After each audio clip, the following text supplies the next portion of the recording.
Good afternoon, everyone. Welcome, and appreciate you all taking time to join us this afternoon. I know it is a very busy time of year in career services, so really grateful that you carved some time out to join us.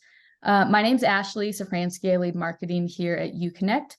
I'm super excited for today's conversation around leveraging labor market data in your career center, and I'm super grateful to our presenters for joining us with this conversation. We have John Barnshaw of Lightcast, Laurie Coppola from Yale, and my colleague Mary from UConnect. So I'm actually going to have the three of you introduce yourselves, and then I have a handful of notes that I'll go over before we get into things. John, do you want to start?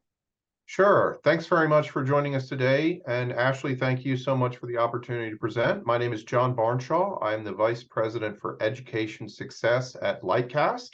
We work with about 1,000 colleges and universities and 200 education partners, including UConnect. So I'm thrilled to be here. Thanks, John. Hi, and I'm Laurie Coppola, and I'm the Senior Associate Director with the Office of Career Strategy with Yale University. And thank you for having us today to talk about the Labor Market Insights tool. And I've been with Yale for it's a little over 7 years now. So I'm very happy to be here to share our experiences. Thanks for joining, Laurie.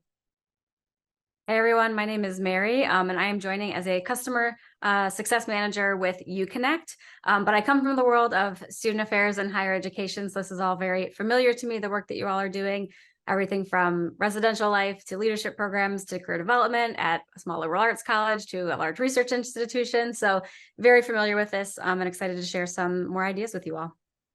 Awesome. All right, thanks you three.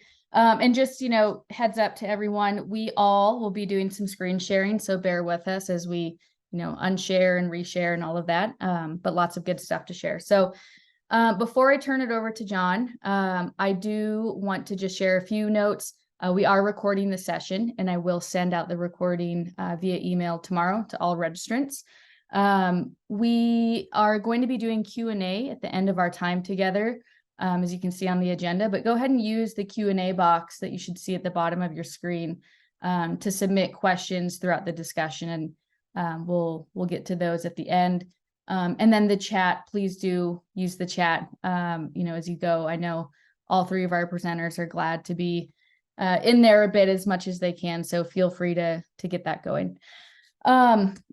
The last thing I wanted to do before I turn it over to John is just give, some really brief background and context around the partnership between UConnect and Lightcast. Lightcast, as John might share, is the leader and global authority in labor market analytics. Back in, some of you might recall, back in, I believe, mid-2021, MZ and Burning Glass merged to become MZ Burning Glass. And then last year in 2022, they became Lightcast. So back in January of 2021, nearly 3 years ago, a partnership was formed between UConnect and formerly MZ that would enable our team at UConnect to equip career teams with MZ Lightcast's robust labor market data, to support career centers in their pursuit of, equipping learners and other stakeholders with those critical insights. So that's how, that's a bit about the partnership. The culmination of the partnership is our labor market insights module, which is an add-on to our virtual career center. And while the webinar today is absolutely intended to be very broadly applicable, I do want to just highlight that we are right now, excited to offer a free 3-month trial of our labor market insights module. So I'll circle back to that later in the session, but I wanted to put that plug in right at the beginning so you have that context if this is at all of interest. So I think those are my notes, and I will stop sharing.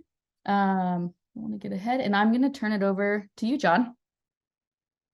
Thanks very much. Let me start sharing, and then can you all see my screen? Yes, thumbs up. Excellent. Okay, so I'm going to talk a little bit about how to leverage labor market data in your career center.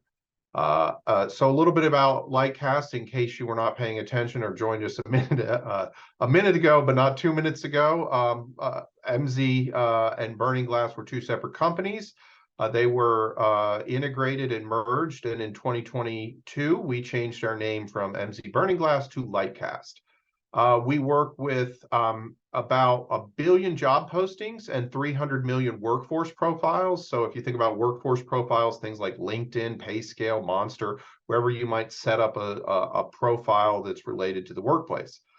We work with 1,000 colleges and universities and 200 education partners, like people like College Board, EAB, and of course, UConnect. So I'm sorry for repeating that. In case there's a quiz later, you've gotten it twice. So the agenda for me over the next 15 minutes is to kind of talk about a high-level labor market overview, the significance and impact on labor market changes, particularly if we think about generative AI, and its impact on institutions of higher education and particularly career services, and then how you can leverage some of those insights and turn them into action.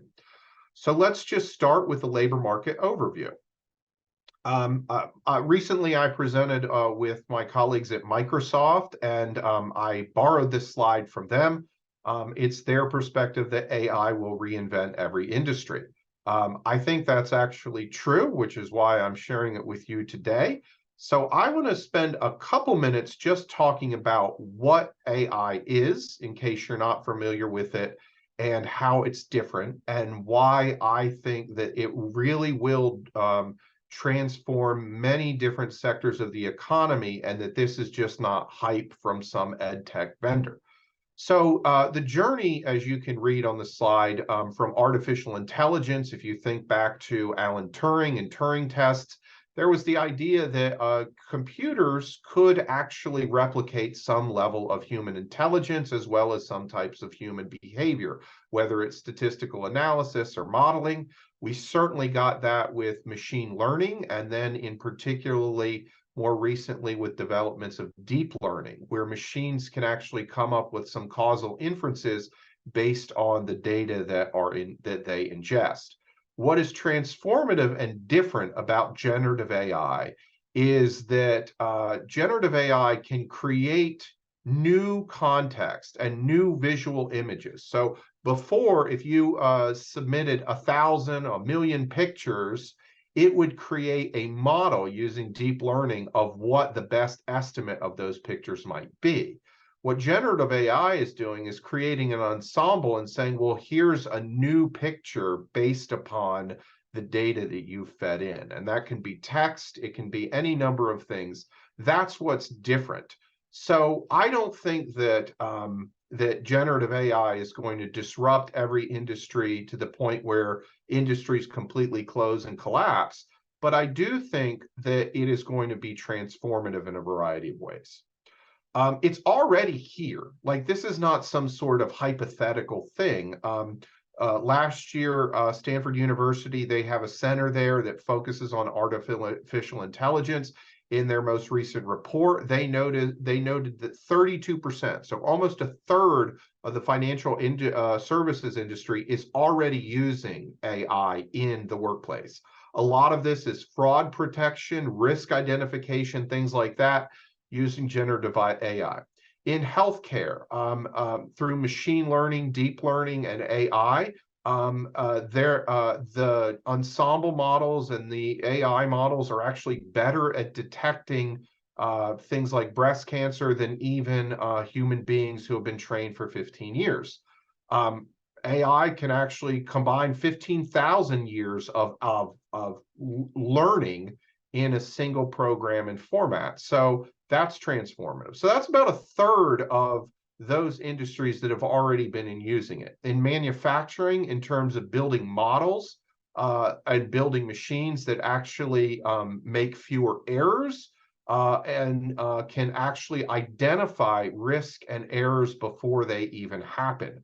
So when a part looks like it's at risk of failing, flagging the part at risk before it actually fails can be very helpful in terms of the manufacturing. So how do you prepare for jobs if you're in career services if they don't yet exist? Well, we actually track the global growth of AI at Lightcast. And what you can see here is the US is kind of leading the way in terms of job postings, in terms of our ability to track them. And it's now about 2% of all job postings. So this is starting to become as common as something like Microsoft Excel being available to jobs. So in the future, AI will be kind of as ubiquitous as something that you would find in a generic product. So generative AI in terms of job postings using our data, we've shown kind of how it's exponentially grown in the labor market in just the last year. One of the things that I think is interesting is we track something called hot and cold skills. So if you're a Lightcast client, this is kind of embedded already in our product, Lightcast Analyst. About a year ago, a lot of the job postings that mentioned generative AI included data on things like openness to adapt and willingness to kind of look in new fields and new paradigms and flexibility, things like that. Well, it changed quickly, and now we see, obviously machine learning and things, but Python, the ability to program, computer science. So part of the solution of looking at generative AI is the fundamentals of learning a programming language like Python, having skills in data science. So when you build those data science programs, as many of you have over the past year or 5, then you can kind of see how that's valuable. And then computer science, most of the institutions of higher ed that I'm speaking with today, you have a CS program. So just a slight pivot in terms of integrating these things into the curriculum. We also keep track of skill alignment. So the dark blue lines show the frequency that particular skill appears in the labor market. And then the light blue lines are the frequency that appears in workforce profiles. So you can kind of see there, computer science is a big gap. They are looking for computer scientists that have experience with generative AI. So having those two things on your resume as a student will make you competitive in the labor market. Programming languages, NLP, natural language processing, things like that are things that are taught regularly in computer science programs. So helping your students get a competitive advantage with existing programs is a way that you can help your students prepare for jobs that don't even exist yet. So what kind of impact does this have on higher ed generally? Well, we recently published a report last year with our friends at the Boston Consulting Group. And I think this is very telling, particularly the former faculty member inside me looked at this and was like, wow. So what you're seeing here is with information technology, we keep track of the top 20 skills that are in a particular field, like information technology, marketing, public relations, customer client services. You think about business, your business programs, things like that. A third of the skills that were in the top 25 years ago are no longer in the top 20.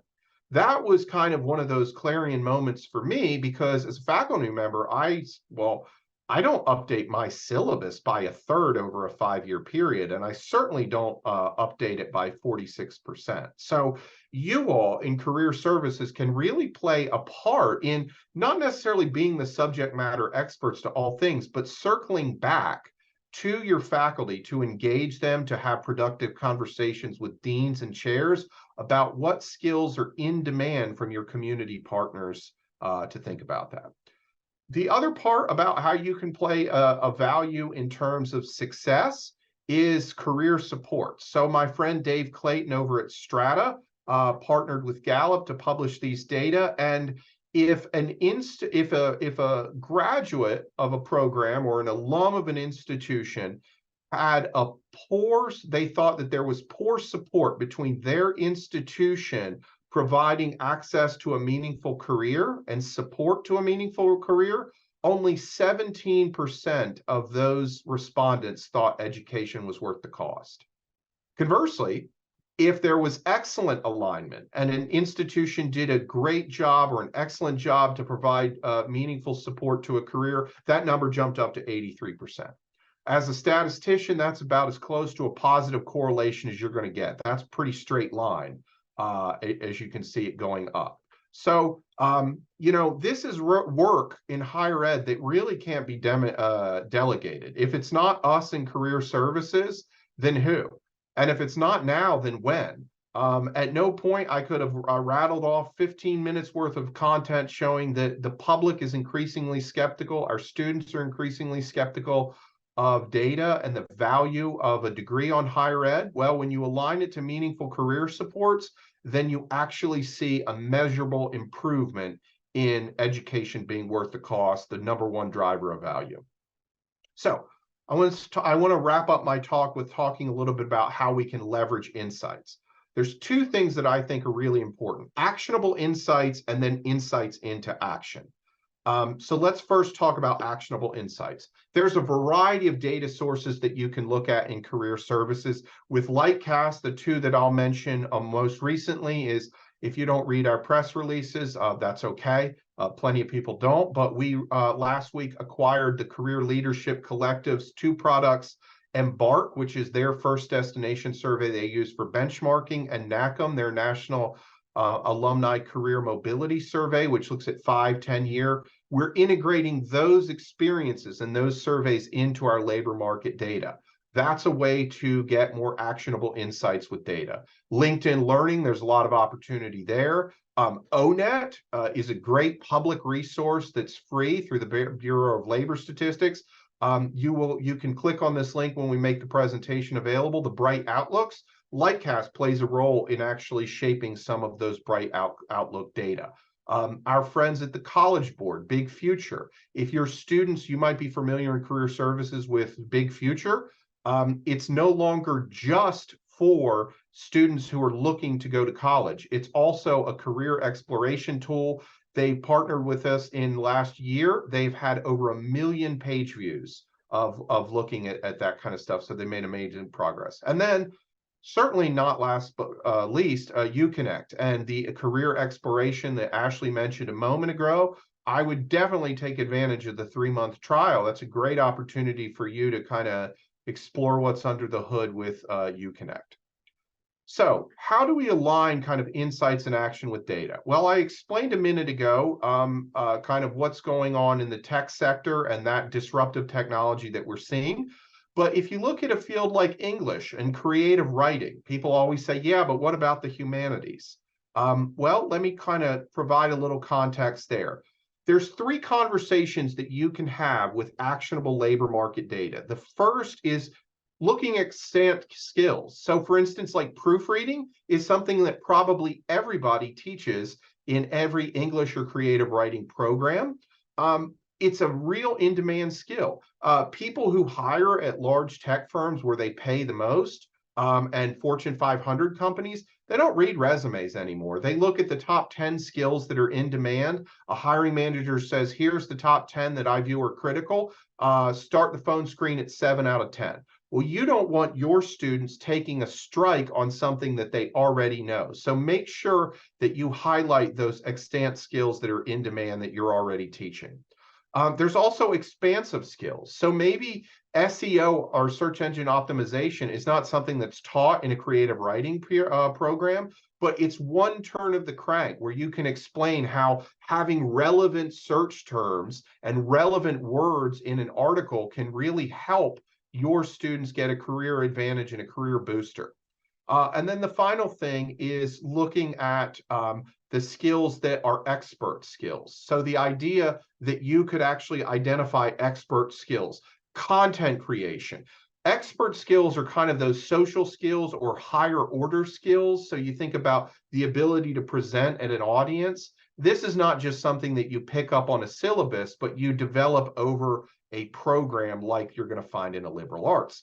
We can actually track those abstract skills too, like content creation. And you can see at every point the red line, which is looking at creative writing plus content creation, is higher than the black line. So that's a distinguishing skill that actually pays your students. You could say, oh, well, it's $3,000 to start, and then it's kind of, I guess, 5 years later or 15 years later, it's $4,000. I guess that's good. Thanks. That's helpful.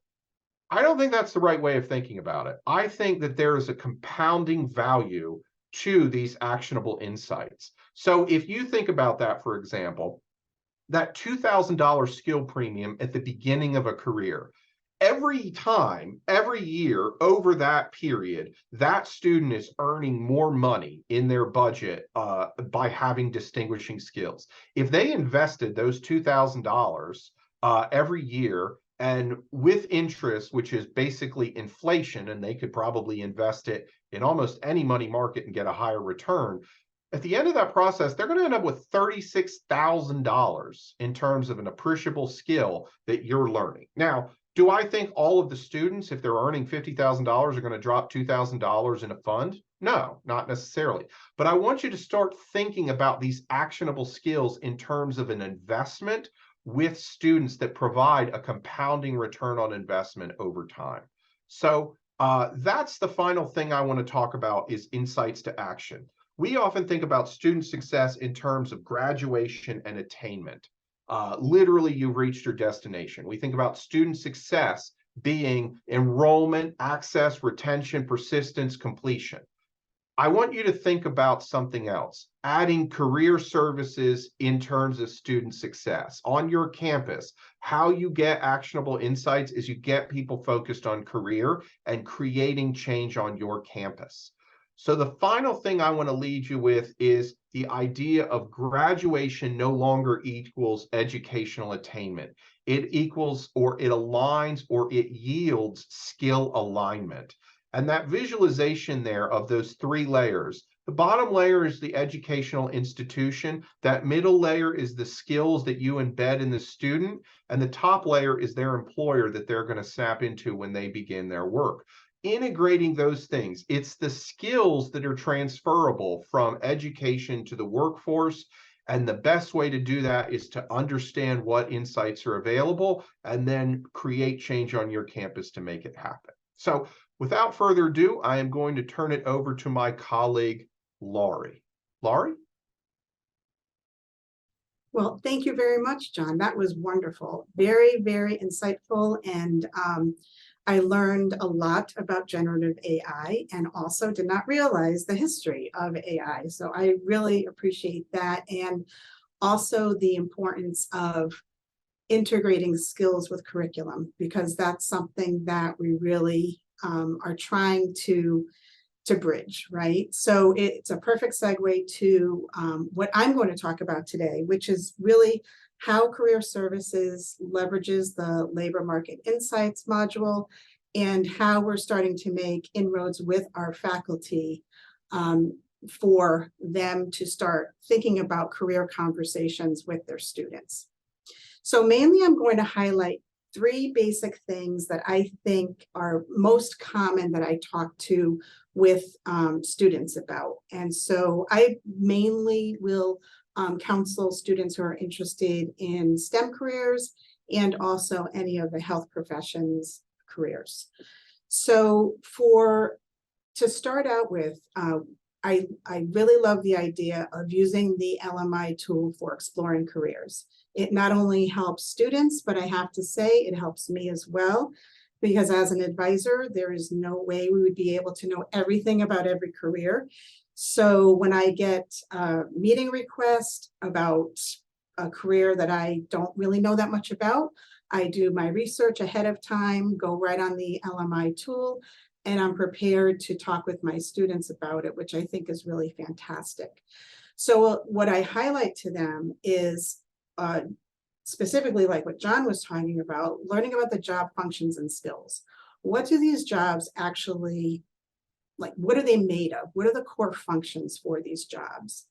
And then I can have the students think about that, and then think about their academics that they're going through, think about their extracurriculars, anything outside of any of that, their research, and how can you incorporate some of these skills into your resume so that you are more career ready for particular jobs that you're interested in. The other thing I really spend a lot of time in are the competency development. So they kind of go hand in hand with the core functions of a particular job. And the competency skills and the development of those are very important for creating a career-ready workforce. And they align so well with the career competencies that we know that have been developed by the National Association of Colleges and Employers, the NACE. So these competencies and skills include everything from interpersonal skills, intrapersonal skills, technical, scientific, thinking and reasoning skills, everything that we would want to see in a future workforce. The other part of the tool that I spend a lot of time in, and it's in different stages with students. So it's the salary expectations, right? So some students are wondering, well, if I wanted to be a mechanical engineer and I'm just starting out with not that much experience, what do I expect to make in, let's say, California? So, you can really utilize that information there, and the target ranges that it gives, I think, are really helpful for early career professionals all the way up to maybe seasoned professionals. It also helps us when we get, when students have offers and they want to know, how should I negotiate? Where do I start? So this is a great place for them to start. At least they can look and see, okay, I'm getting this particular job in this area, and I do want to negotiate, but I don't know where to start. So then we can start on our salary negotiation conversation with them. And I think it makes it a little bit easier for them. The last thing I wanted to highlight today is the targeted employer list and networking, how we work with those hand in hand. So any job that you look up in the tool, it will give you the top 20 employers that are hiring. So sometimes students really just don't know where to start. Where do I begin my job and my internship search? So this is a great starting point to utilize these, soft leads for them and have them start looking into the company, researching the company, and then actually coupling that with our highly engaged alumni network and finding out, are any of our alumni working at these companies? Let me start reaching out, maybe doing some informational interviewing. So bringing that networking piece into this, I think, is really valuable. So the way we use the tool is we mention them in our one-on-one advising sessions. We talk about them consistently in our workshops. As a matter of fact, I was telling the panelists last Friday, we were involved as a support table for our first student-run computer science career fair. And I had a student come up to me and wanted me to review his resume. So we did, and I was talking, it was a very technical resume, which was wonderful. But some of these competencies were not showing in the resume, in his resume, so things like any of his interpersonal skills or any of his kind of intrapersonal skills. So, I was telling him, which ones that I think he could incorporate, but when I pulled up the tool and actually showed him, it was like a light bulb went off. So it was like really, really invaluable for him to use that and then to correspondingly make changes to his resume. We also have the Labor Market Insights tool embedded mostly, I think, on all of our community pages on the UConnect platform. And then we also have it on a couple of other pages, which I'll just briefly screen share with you. So we have this on our main landing page, and it is on under our Get Prepared. And we have, a little information here on how to use this. And so students can find it here. We've also recently just added it to our faculty and staff page. And that is included in the accordion here. How can students explore careers? And then it links them back to the Job Market Insights tool there. So in addition to our community pages, we're also seeing it on those other two pages that I just showed. And I think it's really just a valuable tool. I use it. I'm in it multiple times a day, just as a reference point. I'm going to transition to how we have been really working hard to cultivate a professional relationship with our faculty, specifically with the School of Engineering and Applied Sciences. So for several years now, I've been really working with the deputy dean in the engineering school and also his department heads. And what we've been doing is facilitating effective communication about how we can further help their engineering students with career development and career readiness competencies. And it's really important to me to partner with others who are really open to working together in a give and take type of situation and who share the same goals, and we can all pull in the same direction to move the students closer to their life and career goals. And so by us listening to faculty on ways we could better serve the engineering students and acting, which is important on those points, really gave us credibility with faculty. So to me, that's a really critical piece in bridging career services and faculty. There's also a huge benefit with this relationship. We've been able to get in front of students and demystify when or how they should start talking about their careers.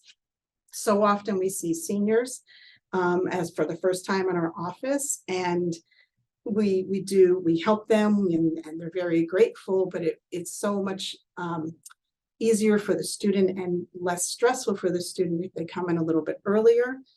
They don't need to know what they want to do for the rest of their life when they come in. That's the whole point of coming in, for career exploration. So because of this collaborative nature of this relationship, we've opened up many student opportunities and engagements with students within OCS. And so just to give you an idea of some things that have transpired because of that, I regularly present in both undergraduate and graduate classes about our vast resources like career exploration, preparation, networking, job search strategies. I participate in faculty office hours where I field career-related questions. And then I also informally have become like the point of contact for the deputy dean when he hears from employers, because employers quite often will contact them because they're looking for Yale engineers to recruit. So then I in turn will work with our employer relations team to have that come to fruition. So because of all of this, cultivation, we thought it would be a really good idea to introduce the labor market insights tool to them. And so as a result of that, they have agreed to put this on their undergraduate website. And along with that, they've also put the outcomes data verification tool, because they think that's really, both things. They hear a lot of questions from students about, well, where can I go? What can I do with a degree in this? Where do I start? So I think the labor market insights tool is a good way for faculty to refer the students to that so they can do their exploration, and then in turn meet with one of the advisors in our office. So I'm going to do one more quick screen share, and I'm going to just show you the landing place. So this is the School of Engineering and Applied Sciences page. They've added a first destinations tab for us. And so they give a little introduction here, and we have the job market insights tool going back to our Office of Career Strategies website. And then the rest of the information is including the outcomes data tool, which I think is really useful information. But so thank you for giving me the opportunity to talk to you about this, and I will turn it over to Mary. Thanks, Laurie. And I just want to put a plug into everyone. We do have good questions coming into the chat. And so if you will make sure to touch on these after Mary goes. All right, Mary. Cool. Thanks, Ashley. Thanks, Laurie. Thanks, John. So I am going to share a few recommendations because some of you may be watching this and thinking, we have, labor market data available to our stakeholders, but we want to encourage people to use it more, make sure we're really showcasing how much is contained in this data. So that's what I'm going to do. Laurie hinted at some of these things that they are already doing. So a lot of the recommendations I'll share for practitioners will build on some of the things that that Laurie shared, and hopefully will inspire you all to test some new strategies. So here we go, sharing my screen. Okay, so just some general best practices that I would recommend to make sure that your labor market data is embedded into your processes is first to really operationalize it into the stuff that you're already doing, right? You don't need to reinvent or create a new initiative. You're already likely meeting with students one-on-one or in groups. You have marketing collateral, you have initiatives happening. How can you maybe include a link to your labor market data in that? How can you show that to those students in those larger groups so that it just kind of becomes, a natural thing? Laurie mentioned she's got a coaching meeting come up. She's going to review the labor market data in advance, probably show it to that student, right? So that's something Laurie's already doing, and it's actually making that part of her job easier. Next is when you're meeting with students, I recommend kind of handing over the mouse and keyboard and have them do the clicking around, right? It's a subtle change, but it's really powerful they're so used to kind of sitting back and watching a professor or whoever do something for them. Have them do the clicking, ask them what they're curious to learn more about, and kind of have those probing questions so that they are truly operating the tool. Just makes it even more sticky for them. Also, be sure that your labor market data is featured prominently on your website. Laurie showed it's showcased in multiple areas, on their website and off. So just be sure that it's super easy for all your stakeholders to find, from students to faculty to employers. Everyone's got super quick access to it. And last, include LMI content, things like industry specific blogs or banners, things like that, where you're talking about an industry, talking about career preparation with students. Link to relevant areas in the labor market data or pull from it to include those stats in your content, and then just build it into your regular publishing cadence. So those are some overall tips. And what I'm going to do next is show some specific examples of how schools are kind of leveling up their usage of labor market data to make it as clear as possible for how users can explore it, and then also how to put that data into context. So I'm going to go through this slide quickly, and then I'm going to go through each example. So the first is embedding how-to content alongside your labor market data so that when someone lands on that page, they know exactly what to do and how to engage with the tool. The next is putting custom calls to action, CTAs, that help to put the data into context and convey the value. And then the last is to integrate labor market data into your curriculum and use it to connect with other parts of the career ecosystem, other tools, other people, and just giving them that next step. So without further ado, I'll show one example from our partners at UMass Eisenberg. So I'm on a page that they have to feature marketing content for their marketing students. And I see right at the top, there's an informational video on how to use the tool. So that's the first thing that a user would see. And then as I drop down a little farther on the page, I also have a graphic that tells me how to use the content. So one thing that's really unique about this is the video that I would watch on an undergrad page is unique to the one that I would watch if I was on a grad student page. So they know that their undergrad students may be more focused on career exploration, kind of, getting their feet underneath them as far as what to expect. Whereas the grad students might want to know about how to negotiate for a higher salary, or how to, articulate their skills to ask for a promotion, or to even write a job description. These might be people who are hiring other people since they're already employed. So just to kind of make sure that they're really kind of giving different how-to information based on their audience. The next example I'm going to share is from our partners at Clark Atlanta University. So I have two different pages. This is the page on negotiating an offer. So if I click here, I see 4 options: news and advice, featured resources, explore salary data, and featured videos. When I click on explore salary data, I'm taken to their labor market data, and I have a call to action to explore salary data. And then they're also telling students what section of the labor market data to explore to find that, right? So it's really putting it into context. I'm learning how to negotiate an offer, and here's a tool that can help me do it. In contrast, when I go to the Create a Resume page and click on skills for your resume, add these skills to your resume, and then I'm told check out the technical skills and core competencies section. So this is a great example of these kind of like subtle language shifts, but they're putting it into context based on the page that they're on. So the student knows what to look for and how to use it for the goal that they're trying to achieve by going to that page. So really, I think that's a super powerful example. And just to riff on this for a little bit, you could put it on an employer's page and say, hey, search for how to, is inspiration for how to write a job description, benchmark for other employers so you can ensure that your job postings are competitive, right? So you could even put it into context for other stakeholders. For industries, you could give sample keywords that are relevant to accounting versus your humanities students, tell them what to search for. Truly lots and lots of possibilities for how you can kind of customize the data for each of those different areas.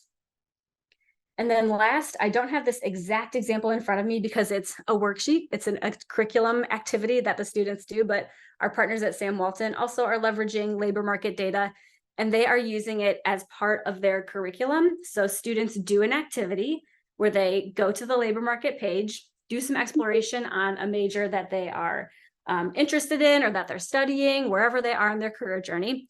And then their instructions are to pull some of the relevant data, things like skills, things like the job demand, projections, all of that. From there, they go to Handshake and search for an actual job posting. They compare the skills they wrote down with the skills in the posting, and then they reflect on any skills gaps that they have. And then they get to identify a resource that would help them fill that gap, right? So like it's these opportunities to connect the data with the tools they're using, with the resources available, and for the student to self-reflect and kind of assess their own career readiness in the process. So really powerful way to, again, early exposure to the tool, but also the student is taking away some really powerful information about whether or not they're really prepared for that career and what they need to do next to get more ready. So all that to say, there are lots of really great ways that you can put the data into context, help people use it, and ensure that people are getting what they need to get career ready. So last, for our partners who have the UConnect platform, if you're interested in doing any of those, to edit your LMI page, to add an image, add some text description, you can do that directly by going to Publish, Pages, and Labor Market Insights in the back end of your admin dashboard. And then for editing any widgets, things like those custom calls to action, you can always email support@gouconnect.com and they will help you out. My gosh, like such really great examples. Thank you, Mary, Laurie, John, for all of that. We have, as I've mentioned, several questions that I want to get to. Before I transition into that, if you were here at the very beginning, I highlighted that we are doing a free trial of the LMI module as an add-on to the Virtual Career Center. So this is a great time to test out what Laurie and Mary were showcasing. So I'm going to launch a poll question just right now, and I'll leave that up for a moment. If you are interested in learning more about the free trial, go ahead and let us know and we can follow up.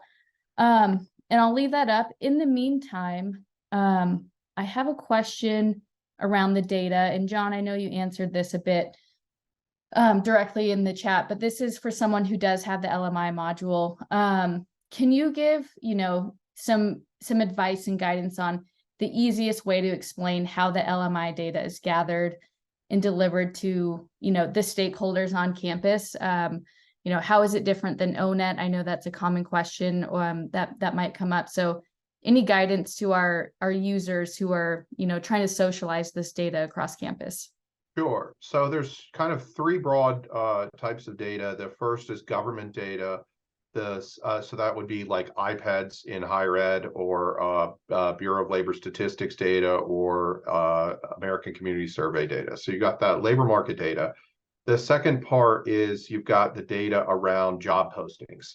And then the third is workforce profiles. So there's those data are kind of two ways they're aggregated, either through a partnership like the Bureau of Labor Statistics or someone that Lightcast contracts with to scrape, or we scrape it ourselves, and then through resellers or through partnerships, we make it available to you all. That's kind of at a high level how it comes into it. And then it's updated from daily to yearly. So it's not particularly helpful, but like iPads doesn't update every single day. It updates usually once a year. So that's why that's that way. more frequently, job posting data is available much sooner, and you can usually get a good batch of it within a month. Like I wouldn't worry about the fluctuation from one day to the next. I worry about like fluctuation from 1 month to the next. So that's kind of ways to think about that. In terms of sharing the data, I think transparency is best. We have a knowledge base. I know UConnect has a knowledge base as well. So researching it, I always try to be an expert by researching what resources are available to me. And then, that should get you somewhere between 75 and 90% of the questions are going to get answered. For that 10% to 30%, which is a little bit more bespoke, then reach out to people that can support you. I know UConnect has some pretty good support. We've got some great support as well. Don't hesitate to reach out to people. So. Cool. Thanks, John. For a question for Laurie or Mary, or both, really. I'm just going to read this verbatim. I know that you can embed the labor market insights tool into institutional web pages. So what are your recommendations on how to get buy-in from other campus stakeholders to embed the tool on their departmental pages?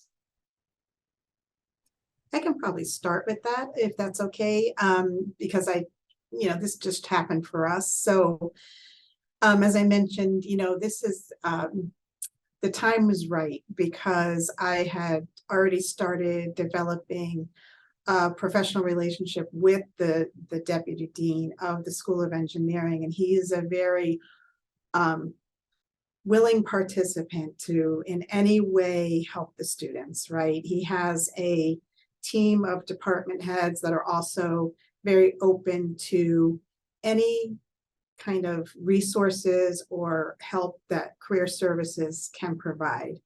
We're kind of like a career lifeline for them because they're there to teach, right? And so their job, that's their primary responsibility. And they get a lot of employers that reach out to them. So I think beginning to cultivate relationships with faculty who are really, encouraged to try and help students in relation to their career. They get more and more questions, I would say within the last few years, about I want to go into industry for a few years and then maybe go on to grad school versus, we still have a good amount of students pursuing grad school, but we're hearing more and more students that are really interested in industry. So finding a good thought partner on the faculty side, I would say would be the first step. And it might happen quickly, but it's taken a few years and we're still growing and feeding that relationship. So once I think you have that, then finding the right people and being willing to work with them and showing them the benefits of this tool, that it could serve for them to make their job a little bit easier so they can answer a quick question for a student about their career, or get them started at least and pointed in the right direction, because that's kind of really what they were looking for. Thanks, Laurie. Anything to add, Mary? Yeah, I think just at a high level, as Laurie did, like starting with those allies, those folks who are likely to be early adopters. So you can kind of get it going, have an example to showcase, build that, trust when you do go and show it to other folks. And then I would just really align it with, what are their goals? Are they in admissions and they get questions from parents that they can't really answer? Are they, working with exploratory students who are undecided and may have, a variety of interests? So really thinking about what are the problems they're facing, what are the goals of that area, and how can you pitch it in such a way that it aligns, because that will be different for different partners. So those would be kind of my recommendations for getting some early wins and then expanding to other partners. Awesome. I think something that is very related, and maybe Laurie, you could kind of expand on this a bit. Can you talk about maybe the correlation between career champions and how career champions could be leveraged to promote, this great data to students? Yeah, I personally love the idea of career champions. I think it is I think UConn has done a really good job with it. And I know there's several other schools that are really, bringing these programs to fruition. I mean, I think this is this is to me a win. You know, you have people really invested. And the thing with that is the consistency of the investment into the career champion role, right? Mhm. So, you know, running a program, getting the buy-in from faculty and from the career services also, you know, to try and working on both sides to kind of bridge this gap with the student in the center, right? As the goal, because we're both working to help the students achieve their goals. So I think a career champion program is fantastic. I would absolutely love to see something like that here at Yale. That's probably my, you know, long-term goal.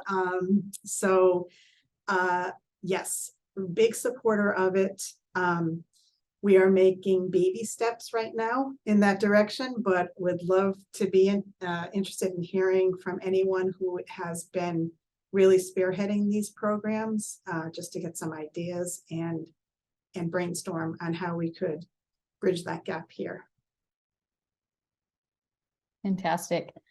Can any of you talk to, you know, just some ideas around, you know, I think a lot of, you can tell this is a lot of information and strategies around partnership and, you know, finding allies and going with the goers and things like that.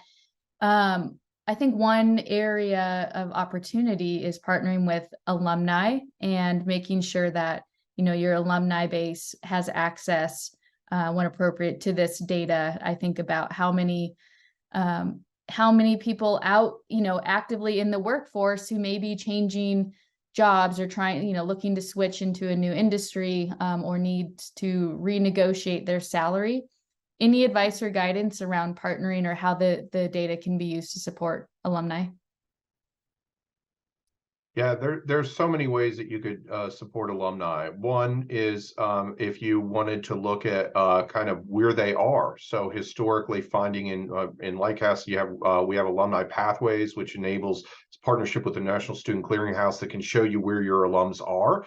So that's a great opportunity to reach out for internships, practicums, things like that. Also for attracting them.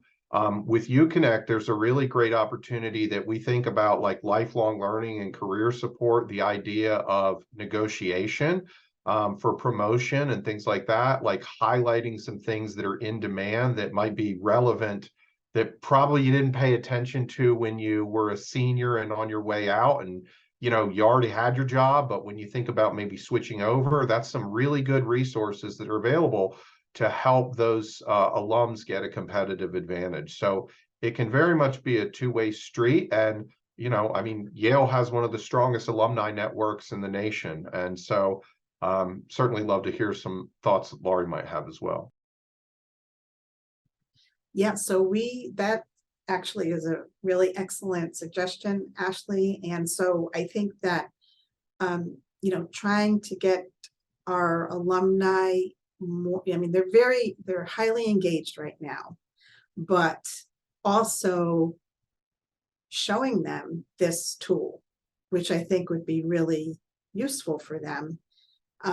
Like John said, for themselves and for, you know, kind of mentoring other Yaleys into, you know, it's just, you know, we, as an advisor, and I don't, you know, I think those on the call that are advisors might be able to relate to this. You know, we could give all this information to our students, but when it comes from a peer, it just sounds a little different and it sounds a little better. So, you know, we try to, as best as we can, you know, invite alumni back to campus and, you know, get in front of the students, get in front of classrooms.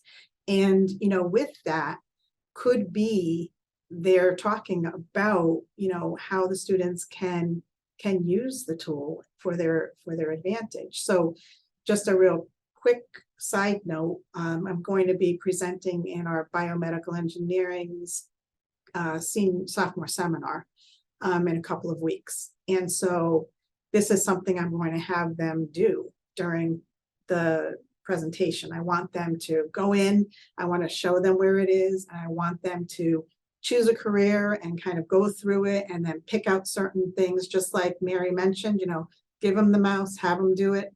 I think it's a way to just get everyone on board at the same time. So, I don't know the direct answer about alumni, but I think there's definitely room there to expand in that area. Excellent. I'm looking through, I think we've got through, most of the questions for our group. Is there any, folks feel free to send any last questions. Let's see. I'm wondering if she means, yes. Okay. So Laurie, Mary, John, any last parting words of wisdom or, words of encouragement as we wrap up? I would say thank you very much for this opportunity. It was great to hear so many of your questions. It was a great panel. Laurie and Mary, thank you very much.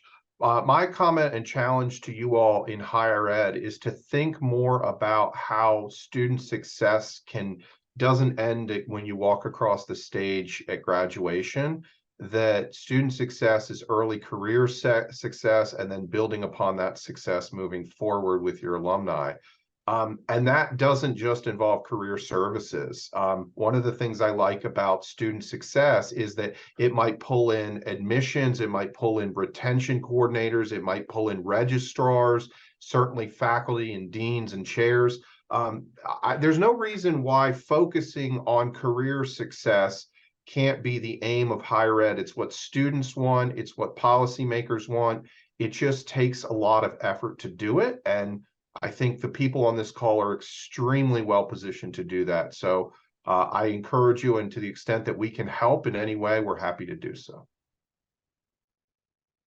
Awesome. Thanks, John. Thanks, Laurie. Thanks, Mary. Appreciate everyone, again, taking time out of their day to join us.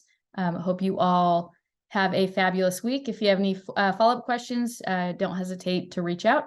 And yeah, thanks so much, everyone. Take care. Thank you.